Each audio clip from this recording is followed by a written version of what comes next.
Tips for School Transitions, a guide for parents. Children face lots of changes during their school career, moving from infants to juniors, primary to secondary, secondary to college, or even a new area or new country. These changes can be really worrying times. These are just some of the changes that they can face and some of the worries that they can experience. What if I don't make any new friends, or the work's too hard? What if I get lost, or the new teachers don't like me? So what can you do to help? We're going to give you some tips to help support your child with their upcoming transitions. Preparing for this early is really helpful, so we're going to give you some tips that you can start using straight away. Remember, it's good to talk, but it's also good to get the right balance between talking about something too much and not enough. Pick your time carefully and be curious. Ask open questions like, what do you worry might happen? The most important thing is to listen.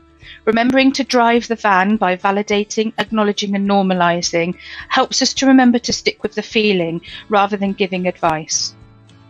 When we validate, we show that it's okay to feel like this.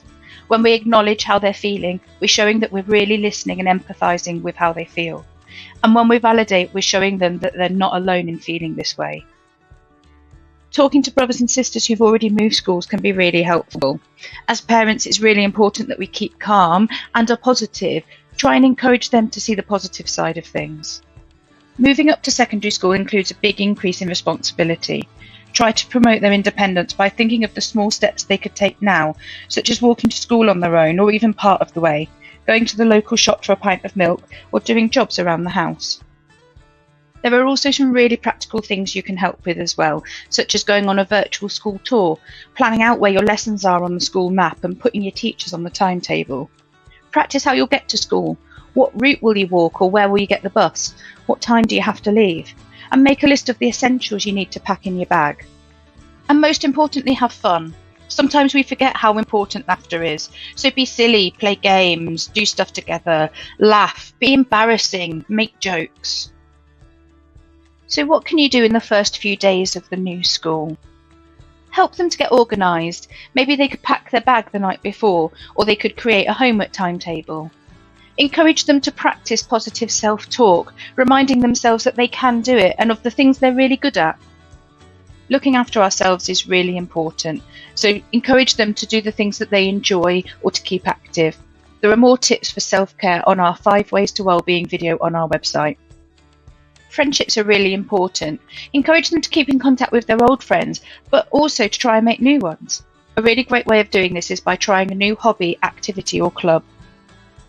One of the best skills they can have is problem solving. Here are 4 easy steps to talk through with your child.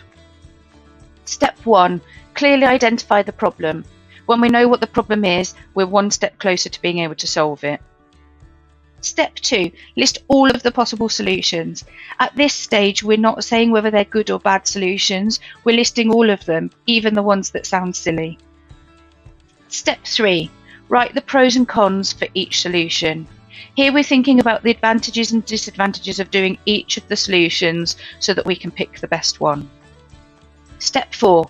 Once you've decided on the best solution, create an action plan.